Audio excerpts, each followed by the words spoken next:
On the outskirts of a small, sleepy town stood a mansion, ancient and forgotten by time. The locals called it Everwood Manor, but most knew it simply as the haunted house. It was a place of legends and whispered fears, where children dared not wander after dark, and even the bravest adults avoided its looming presence. The mansion, with its crumbling stone walls and ivy-choked facade, looked as though it had been pulled from the pages of a ghost story, and perhaps it had been. The once grand estate was surrounded by a dense, tangled garden that had long since surrendered to nature's wildness. The windows, some shattered, others barely holding onto their brittle glass, offered dark, hollow stares to anyone bold enough to meet them. Inside, it was said, the floors creaked with every step, the walls groaned with the weight of secrets, and the air was thick with the whispers of those long dead. Emily, a 15-year-old girl new to the town, found herself irresistibly drawn to the mansion. She had heard the stories, how people claimed to see ghostly figures flitting through the overgrown gardens at night, how strange lights would flicker in the windows, and how those who dared to enter often came out changed, if they came out at all. But instead of fear, Emily felt an odd sense of familiarity, as if the mansion was calling to her, pulling her closer with every passing day. Her family had moved to the town to start over, seeking a fresh beginning after a difficult year. Emily's father had taken a new job, and her mother hoped the change of scenery would help Emily heal from the recent loss of her grandmother, who had been her closest confidant. But the town's quietness only deepened Emily's loneliness. The other kids at school were friendly enough, but she felt out of place, like a shadow that didn't quite belong in the light of day. One afternoon, after school, Emily found herself standing at the edge of the mansion's property. The autumn wind whispered through the trees, carrying with it the scent of decaying leaves and the faintest hint of something old, something hidden. She hesitated only for a moment before stepping onto the overgrown path leading to the mansion's front door. As she approached, the air seemed to grow colder, and a shiver ran down her spine. The house loomed over her, its once proud entrance now sagging under the weight of time and neglect. Emily reached out, her hand trembling slightly, and pushed the heavy door open. It groaned in protest, but yielded, revealing a dark, musty interior. Emily took a deep breath and stepped inside. The door creaked shut behind her, sealing her fate with a final, echoing thud. She stood in the entryway, her heart pounding, as the silence enveloped her. And then, just as she began to wonder if she had made a terrible mistake, she heard it, a soft, almost imperceptible whisper, drifting through the air. Welcome, it seemed to say, though no one was there to speak the word. But Emily knew, deep down, that she was not alone in Everwood Manor. And somehow, she wasn't afraid. Not yet. Emily's footsteps echoed through the grand, desolate halls of Everwood Manor as she ventured deeper into its shadowy depths. Dust motes danced in the weak shafts of light that filtered through cracked windows, casting strange, shifting patterns on the decaying walls. The air was thick with the scent of mildew and age, a reminder that this place had been abandoned for far longer than anyone cared to remember. Her heart raced as she moved forward, curiosity battling with the creeping sense of dread that threatened to overwhelm her. Every creak of the floorboards beneath her feet, every whisper of whine through the broken windows, made her pulse quicken. She told herself it was just an old house, nothing more. But the silence felt alive, as though it were watching her, waiting. As Emily wandered through the rooms, she noticed that each one seemed more decrepit than the last. The wallpaper peeled in long, curling strips, revealing the faded patterns beneath. The furniture, once elegant, was now little more than dust-covered relics, forgotten and forsaken. And yet, amidst the decay, there was a strange beauty, a haunting reminder of the life that had once filled these halls. She stopped in front of a large, ornate mirror in what must have once been the dining room. The glass was clouded with age, but she could still make out her reflection. Her pale face stared back at her, eyes wide with a mixture of fear and fascination. But as she looked closer, she saw something else, something that shouldn't have been there. Behind her, in the mirror's reflection, a faint figure slowly materialized, as though emerging from the shadows themselves. Emily froze, her breath catching in her throat. The figure was that of a young man, no older than she, with soft features and eyes that seemed to hold centuries of sorrow. His form was barely visible, a translucent silhouette hovering just behind her. Emily spun around, her heart pounding in her chest, but the room was empty. She blinked, trying to calm herself. "It's just your imagination," she whispered to herself. But when she turned back to the mirror, the figure was still there, watching her with an intensity that sent a shiver down her spine. "Who are you?" Emily's voice trembled as she spoke, barely more than a whisper. The figure didn't respond, but she felt a cold breeze brush against her cheek, like the touch of unseen fingers. The whispers that had been so faint before now grew louder, clearer, filling her ears with words she couldn't quite understand. They were soft, almost like a lullaby, but beneath them was a deeper tone, a voice, trying to reach out to her. "I am Ethan," the figure finally spoke, his voice a soft murmur that seemed to come from all around her. "I have been waiting for you." Emily's blood ran cold. This was no ordinary ghost story. This was real. Ethan's presence was undeniable, a spirit trapped between worlds, unable to move on. She could feel the sadness that clung to him, a weight that had kept him tethered to this place for so long. Why me?" Emily asked, her voice barely audible. Ethan's expression softened, and for a moment, the sadness in his eyes seemed to lift. "Because you can hear me," he said. "You can help me." The room seemed to darken, the shadows deepening as Ethan's words hung in the air. Emily knew she should run, should leave this place and never return. But something within her, a force she couldn't explain, held her there, rooted to the spot. Ethan took a step closer, his form flickering like a candle flame in a gust of wind. "Please," he whispered. "Don't leave me here, alone." Emily hesitated, fear and empathy warring within her. But in the end, it was the loneliness in Ethan's voice that swayed her. She nodded slowly, feeling as though she had just made a pact with the darkness itself. "I'll stay," she whispered back. "I'll help you." And with those words, Emily's fate was sealed, her connection to Ethan growing stronger with each passing moment. The whispers in the dark had become her reality, and there was no turning back. Days turned into weeks, and Emily found herself returning to Everwood Manor more frequently. Each visit, she ventured deeper into the mansion, and each time, Ethan was there, waiting for her. Their bond, strange and fragile at first, grew with every whispered conversation, every shared secret. The more she learned about Ethan, the more she felt his loneliness, a profound sorrow that seemed to echo through the halls of the mansion, binding them together in a way she couldn't fully understand. Ethan was different from anyone she had ever known. He spoke of a time long past, of a life that had been cut tragically short. Emily would listen, captivated, as Ethan described the mansion in its prime, when it was filled with light and laughter, when the gardens bloomed with vibrant colors, and when he was alive, a young man full of dreams and hopes. His voice was soft and melancholy, filled with a longing for the life he had lost. "You must have been very happy here," Emily said one afternoon, as they sat together in what had once been a grand library. Dust-covered books lined the shelves, and the fireplace, cold and empty now, still held traces of ash from a fire long extinguished. Ethan nodded, his gaze distant. "I was, once. But everything changed when I met her." "Her?" Emily asked, her curiosity piqued. Ethan hesitated, his form flickering slightly as if caught between the past and the present. "Her name was Isabella," he said finally. "She was beautiful, kind, and she made me feel like I could do anything. We were going to run away together, to start a new life far from here, but fate had other plans."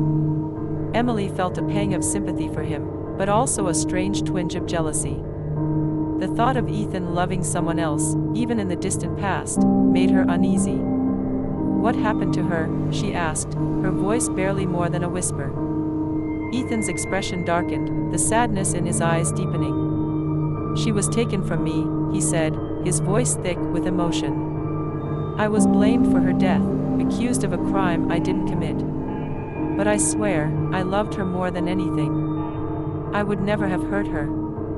Emily's heart ached for Ethan. She could feel the pain and anger that had kept him trapped in this place for so long. "I believe you," she said softly, reaching out to him, though her hand passed through his ethereal form like mist. Ethan's eyes met hers, and for a moment, the connection between them felt almost tangible. "Thank you, Emily," he whispered. "You're the first person who's ever believed me." As their bond grew, Emily began to notice changes within herself. The mansion's whispers, once faint and distant, now filled her thoughts, even when she was away from Everwood. She would dream of Ethan, his voice calling to her in the dark, his touch cold yet comforting. The line between her world and his seemed to blur, and she found herself drawn more and more into the shadows of his past. Emily's friends began to notice her strange behavior. She became more withdrawn, her thoughts consumed by the mansion and the ghost who haunted it. They warned her to stay away, to forget about the haunted house and its tragic past, but she couldn't. Ethan needed her, and she felt an overwhelming compulsion to help him find peace. One evening, as the sun dipped below the horizon and the shadows lengthened, Emily sat beside Ethan in the dimly lit library. "I want to help you," she said, her voice resolute. "I want to find out who really killed Isabella." Ethan looked at her, his ghostly form flickering in the dying light. "It's dangerous, Emily," he warned. "The truth has been buried for so long, and there are those who would rather it stay that way." "I don't care," Emily replied, her determination unwavering. "You deserve to be free." Ethan's expression softened, and for the first time since she had met him, she saw a glimmer of hope in his eyes. "Thank you, Emily," he whispered. "You have no idea what this means to me." As she left the mansion that night, Emily felt a strange mix of emotions: fear, excitement, and a deep, unshakable bond with the ghost who had become her closest confidant. She knew that the path ahead would be fraught with danger, but she also knew that she couldn't turn back now. She was in too deep, and Ethan's fate was now intertwined with her own. In this section, the relationship between Emily and Ethan deepens, intertwining their fates and setting the stage for the mystery that Emily is determined to solve. Their bond, now growing stronger, blurs the line between the living and the dead, pulling Emily further into Ethan's world. Next section. 4. The Dark Secret, Unveiling the Past. 2,700 characters, 450 words. Emily's determination to uncover the truth about Isabella's death led her to the dusty archives of the town's small library. Here, amidst yellowed newspapers and forgotten records, she hoped to find the answers that would free Ethan from the chains of his past. The room was dimly lit, the faint buzz of fluorescent lights adding an eerie undertone as she sifted through brittle, aging documents. She discovered an article, buried deep within a stack of old newspapers, dated over a century ago. The headline read, "Tragic Death at Everwood Manor, Young Heiress Murdered, Fiancé Accused." The article detailed the grim story of Isabella's death, found lifeless in the very mansion Emily now frequented, her throat cruelly slashed. Ethan, her beloved, had been the prime suspect, accused of a jealous rage that ended in murder. But the details were murky, filled with inconsistencies, and the investigation had been rushed, the case closed far too quickly.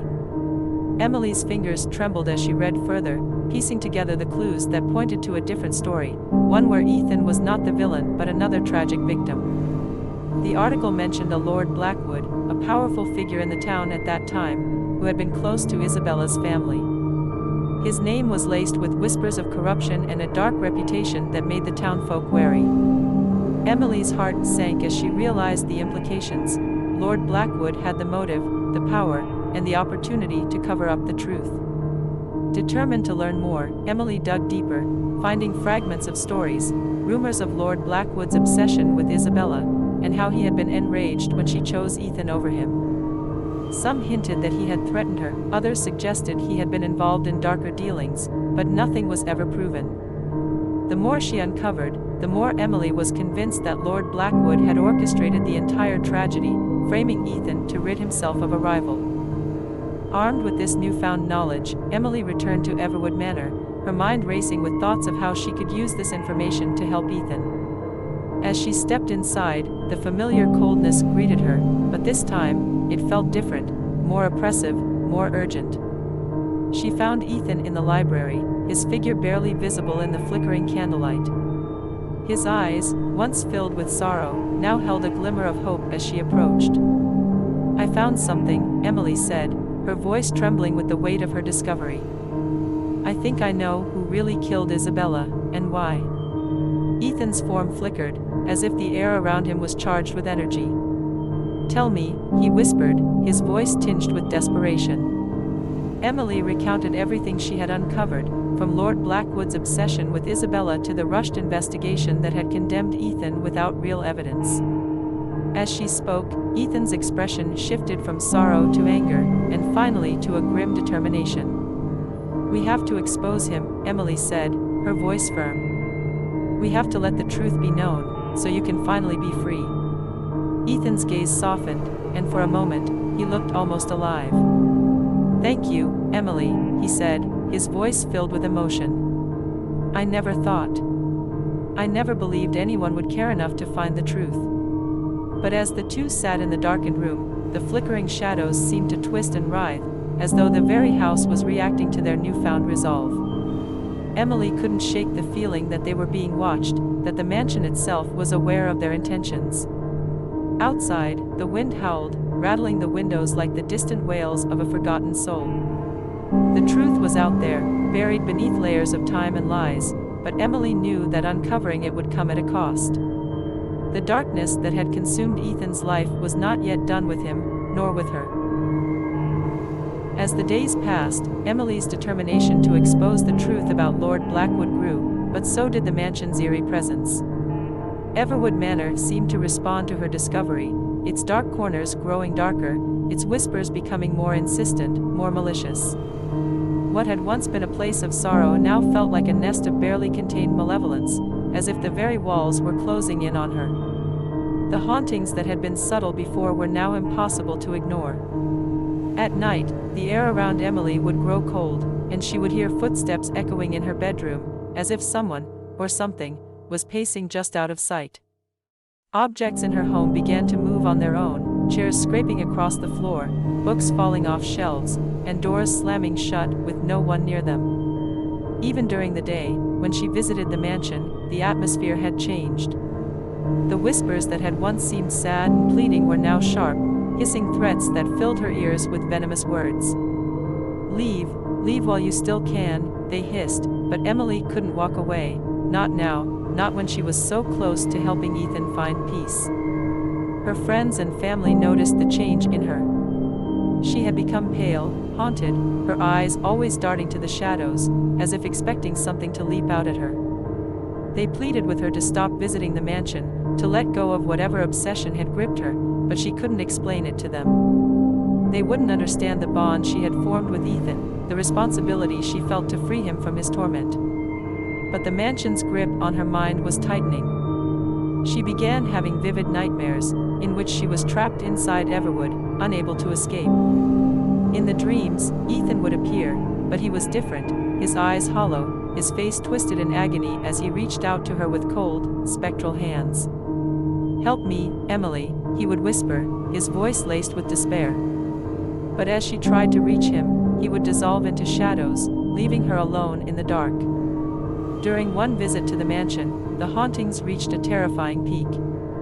As Emily sat in the library with Ethan, discussing their next move, the temperature in the room suddenly plummeted. The candles blew out, plunging the room into pitch darkness. A deep, guttural growl echoed through the mansion, reverberating off the walls. Emily's heart pounded in her chest as she clutched the table for support. "Ethan, what's happening?" she gasped, her voice shaking. Ethan's form flickered violently, his eyes wide with fear. "It's him. Blackwood. He knows we're close. He won't let me go, not without a fight."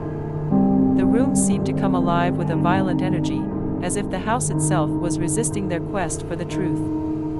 Books flew off the shelves, crashing to the floor around them. The walls groaned, and the floorboards creaked under the weight of an unseen force.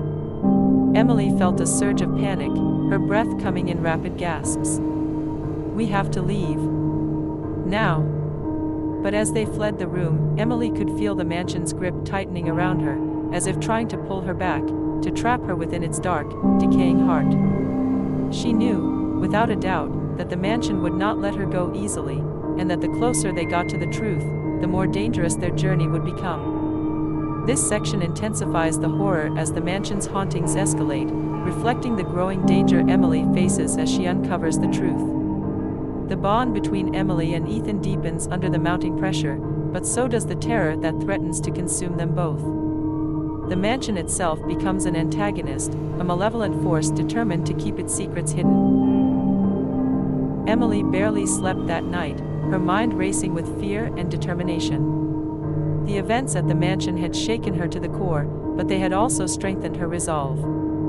She knew she couldn't stop now, not when Ethan's freedom was so close, but the danger was undeniable.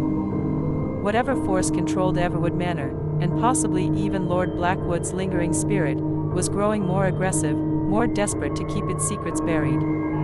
The next morning, Emily returned to the mansion, her heart pounding with a mix of dread and resolve. As she stepped inside, the air was heavy, charged with an oppressive energy that seemed to press down on her from all sides. The familiar whispers started again, but now they were a cacophony of voices, angry, pleading, and despairing all at once. Ethan appeared before her, his form more translucent than before, as if the mansion's malevolence was draining the last of his strength. "Emily," he said, his voice a faint echo, "we're running out of time." "I know," she whispered back, her voice trembling. "What do we do?" Ethan's gaze was desperate. "There's only one way to end this," he said. "We have to confront Blackwood's descendant, the one who still carries the burden of his crimes. He must acknowledge the truth, and only then can I be free." Emily's blood ran cold. She had uncovered records of Lord Blackwood's lineage, but she hadn't imagined confronting his living descendant.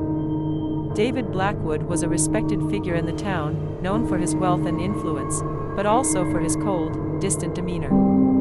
The idea of confronting him, of accusing him of harboring a dark family secret, terrified her. But Ethan's life, his afterlife, depended on it. "I'll do it," Emily said, her voice firmer than she felt. "I'll make him listen." That evening, Emily gathered her courage and approached David Blackwood's grand estate, a modern mansion that stood in stark contrast to the decaying Everwood Manor. She knocked on the door, her heart racing as she rehearsed what she would say.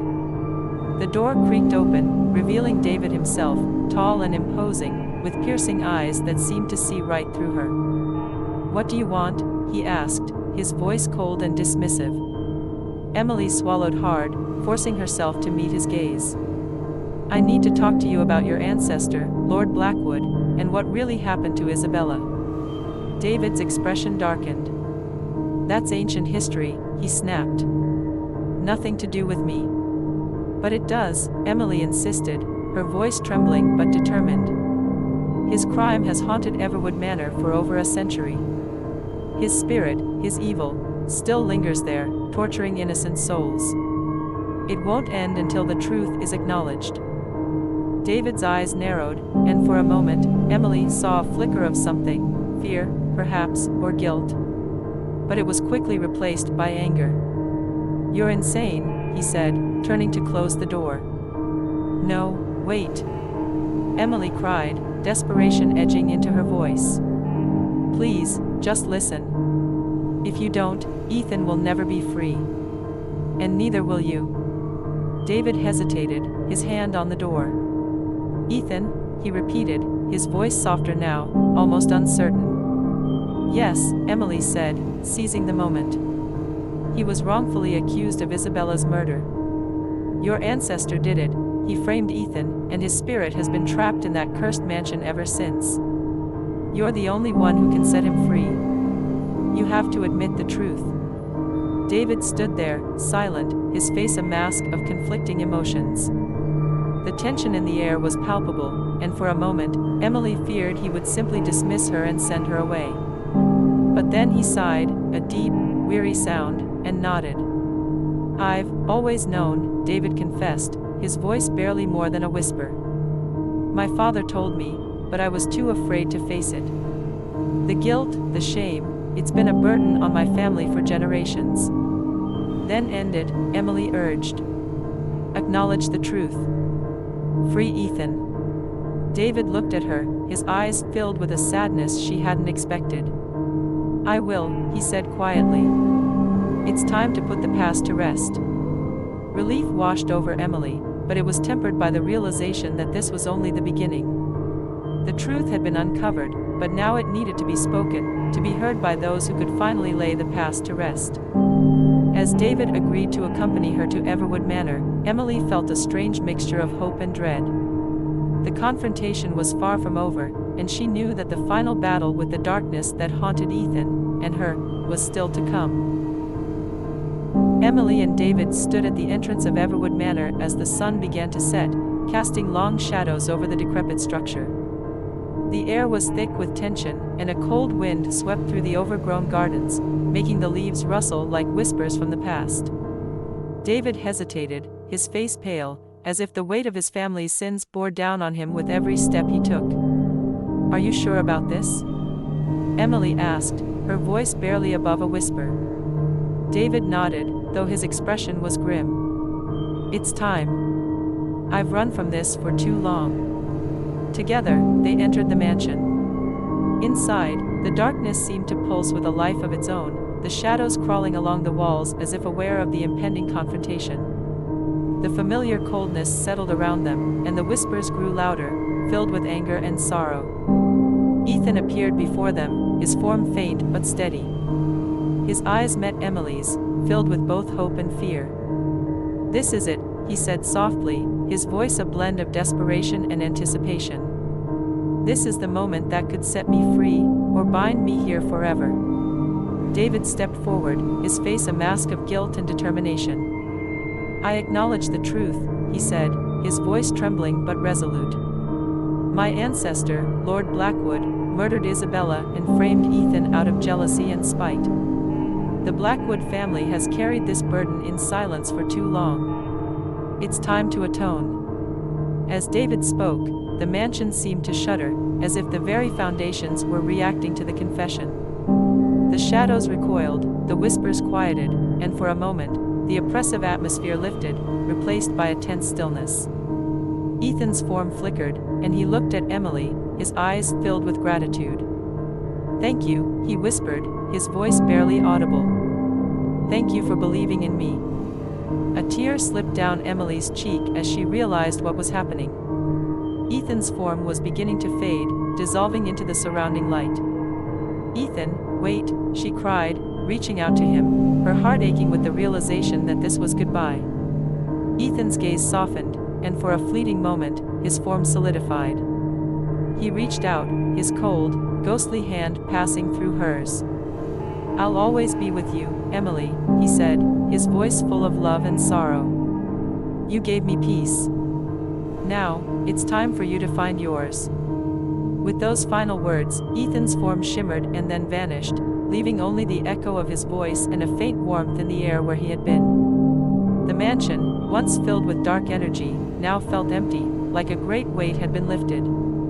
The oppressive cold was gone, replaced by a gentle, soothing warmth. David sighed deeply, relief and sorrow mingling in his expression. It's over, he said quietly. He's free. Emily nodded, though her heart felt heavy with loss. Yes, she whispered, he's free. As they left Everwood Manor, Emily took one last look back at the mansion that had changed her life forever. The sun had set, but a sliver of moonlight bathed the house in a soft, ethereal glow. In the distance, she thought she heard a faint whisper on the wind, a gentle, loving farewell. Emily knew she would never forget Ethan, the ghost who had touched her heart in ways she could never have imagined. She had freed him, but in doing so, she had also freed herself. She walked away from the mansion with a sense of closure, knowing that love,